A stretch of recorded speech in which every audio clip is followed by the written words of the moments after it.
I think I come to you with a very quick need a tool, make a tool, because guess what? I need a tool. I have been using this homemade kind of bending wrench for a long time with railroad spikes and everything else. It's anywhere in that size.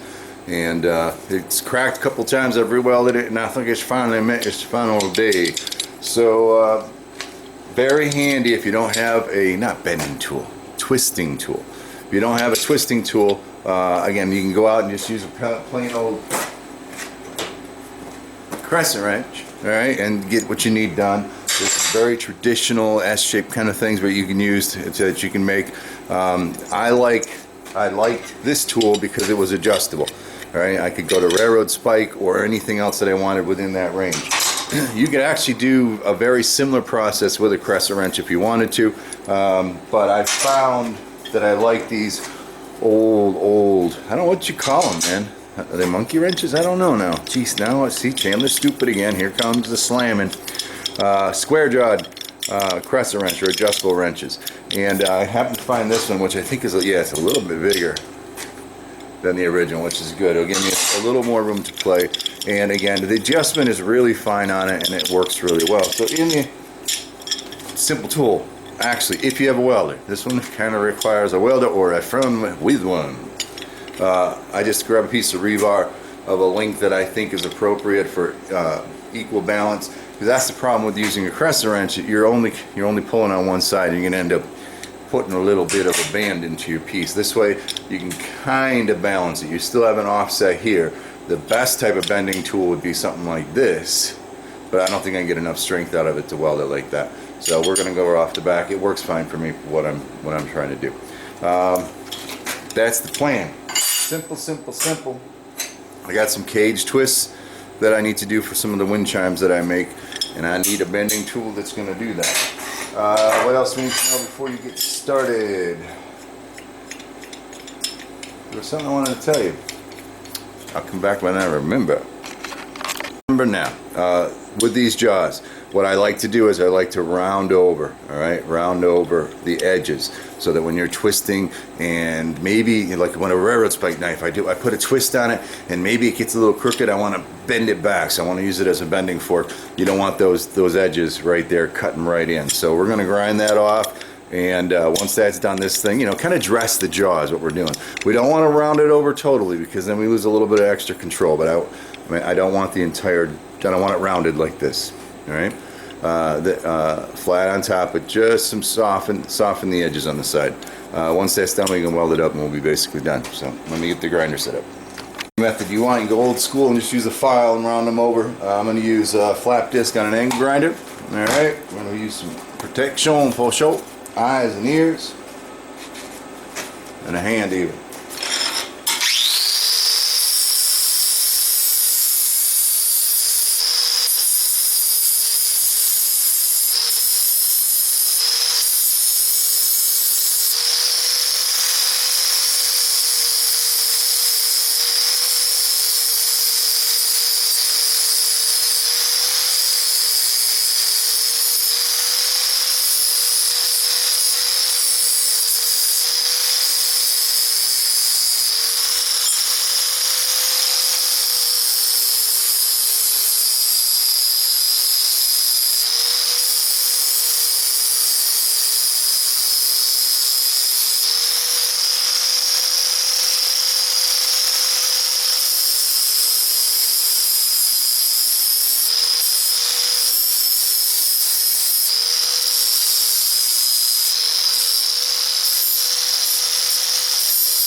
I think that's enough. Let's see if I can get you a focus here. Just enough. There you can see it. Just enough to round it over so it's not going to bite in. You will still leave marks with this if you're not careful, but it won't be a sharp line ultimately. So that part's done. The next thing we're going to do is prep this thing for welding. Again, I like to weld to this back. Perhaps that is my downfall. Maybe I soften that up too much once I do that. And that's why the last one cracked. But I like that position. I'm used to that position. Again, you could, if you wanted to, maybe make a cut in your thing and go ahead and weld something right here on the end too. Your choice. The point is to give you two-handed control. All right. Tip for some of you non-welders like I am. You know, when I started out, actually all my childhood up to just recently when I started doing this thing in a professional kind of hopeful manner. You know, something like this, a little bit of rust, what the hell, who cares? You burn right through it. You want to really, especially if you're doing welds that you want people to see, or welds for strength, you really need to clean this up. So I'm going to clean the back of this up with the grinder, clean this up with a wire brush, so I have some very good clean steel to weld to. Just do it. Take the time.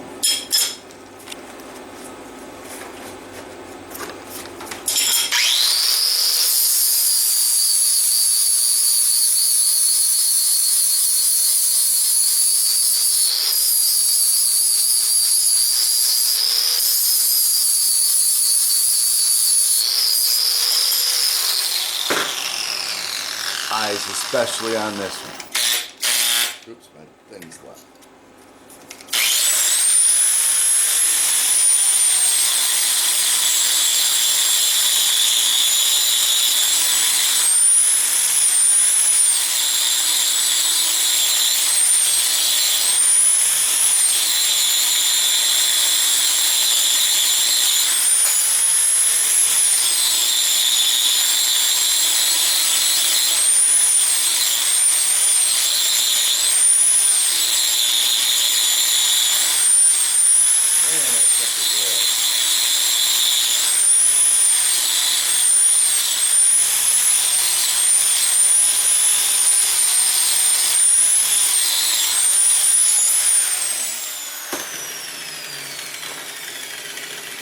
I swear I'm gonna find a slower speed grinder, or I'm gonna make one for wire wheels. Wire wheels is such a great thing, but it's just this cup brush on this little grinder is just too much for a one-handed kind of thing. Maybe there's slower speed grinders out there. All right, so we got the crap off of this. I'm looking at it. Do I want to grind it a little bit for a better fit? And I think I will. I think I'll go ahead and just bring that down. Get some of these ridges out.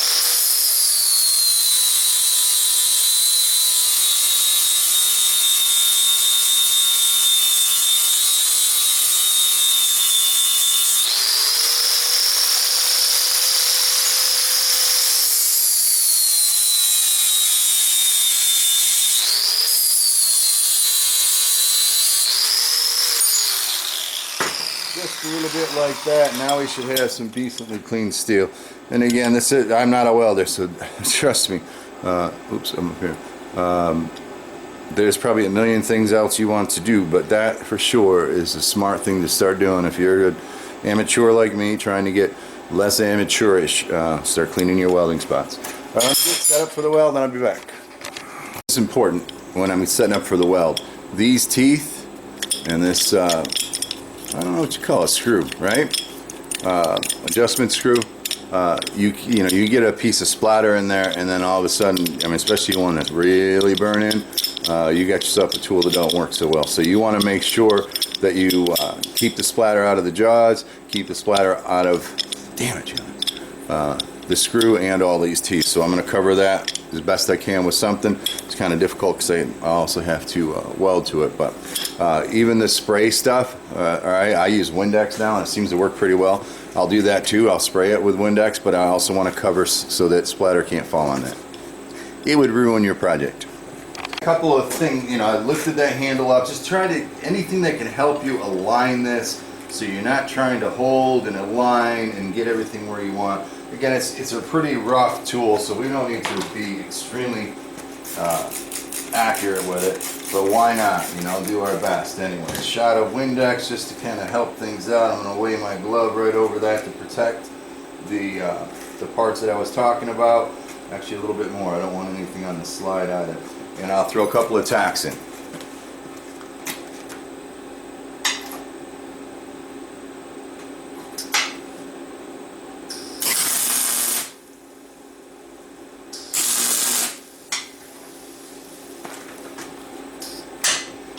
Oh boy, you can tell when you're welding dirty stuff, because you get that kind of shitty stuff. You get that crappy looking, weld. You don't have enough air if you're using a MIG, or you're welding in some pretty cruddy material, which we knew we were. We knew we were, but I might bump the air up a little bit. I run it kind of low anyway. It ain't horrible.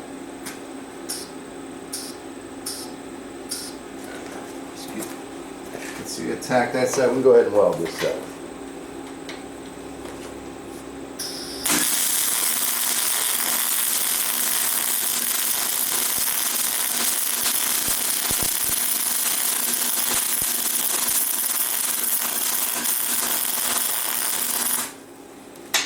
Give my glove a little bit of a rest. Damn, I might be getting better. Flip it over, do the other side. Where's my hot spot? Right there, we'll go with that.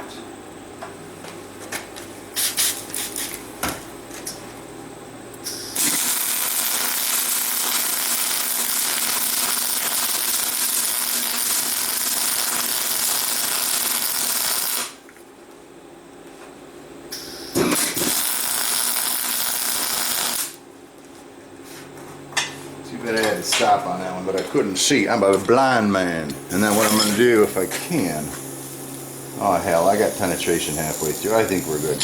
I would, you know, kind of like to weld, where am I? Across the back here. But I think we got all the penetration we need. That's a nice pretty weld right there. I don't always make them quite so pretty. Usually they look kind of like that. Now I think with the first one that I made, I think I quenched this right after welding it, and I can't do that. I'd rather have it soft and bendy than breaking on me. So we're gonna let her cool down a little bit on her own, and we'll see how she works. I bet you she's gonna work just fine. All right, no splatter on the teeth. You know, again, you're not perfectly centered, but centered enough where you can maintain what you're after. I'll be back when we're ready to test it. We'll call it done.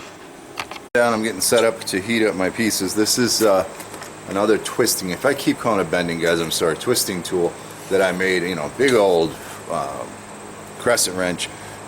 You know, it's sad to deface something with so much age, but this is just, it's actually perfect, because if you look between my handles, if you draw, or hands, if you draw a straight line, all right, that's your piece.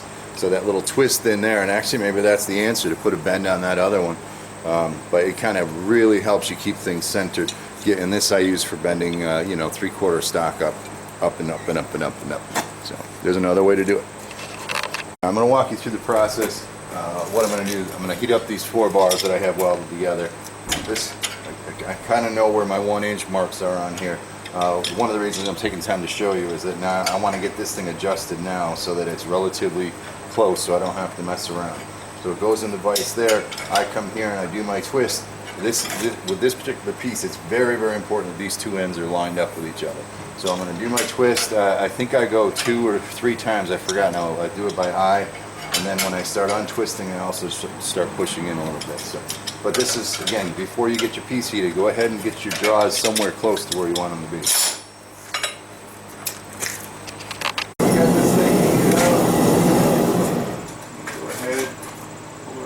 I use the propane forward for this one because it's handy for this kind of thing, where I only have a couple of pieces I need to heat up. So again, the important part for me here is to make sure that I have equal distance in the vise and where I do my turn. Get everything adjusted. And again, I'm trying to hold this in line with the other one. We got 1 turn there, 2 turns. That's 3. I think just a little bit more. Alright, we'll get it lined up best we can, and then we're going to start untwisting and pushing at the same time. Trying to get things as lined up as we can. So we get a nice little ball there. About like that. Now I can't go too big, because again, it's part of my wind chime. I need to make sure things are lined up right.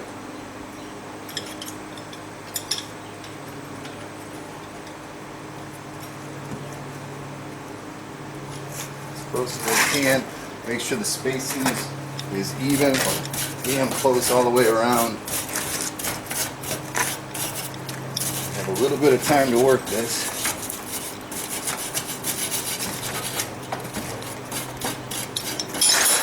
Pull this out and make sure that we're happy. It looks pretty evenly spaced. If I throw it in the vise straight up, I can kind of check my alignment straight down. And I'm not hating it too much. Like a bit of a turn here. Again, this is where your turning or twisting tool can become a bending tool if it needs to be. I think it's good. I think I like it.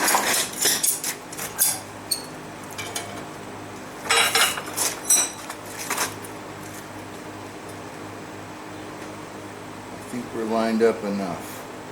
It gets hokey when it's not lined up when I mount it. But there you have it. We need a tool to make a tool. We need a new twisting tool and or turning tool, whatever you want to call it. Twisting tool is what I call it.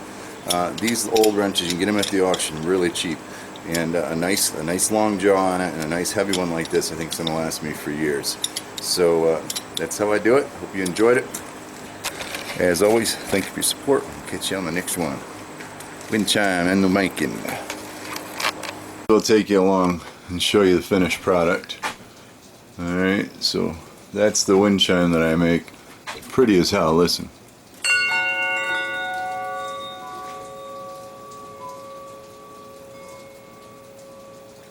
And they just resonate, they're still going.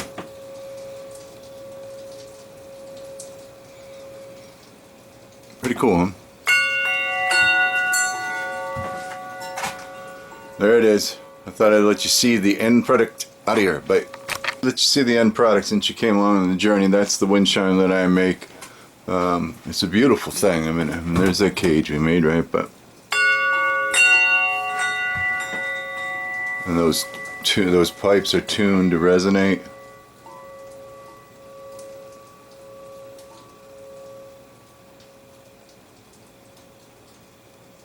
They just go on for seconds and seconds, but yeah, I sell these like crazy, but they just take too damn long to make. There's over 32 parts in that, and I can barely squeeze out 2 of them in a 10-hour day. So to get your money back, I mean, I don't know. It's a hard thing to do. But there it is. There's our cage, and there's the rest of the video. Ciao.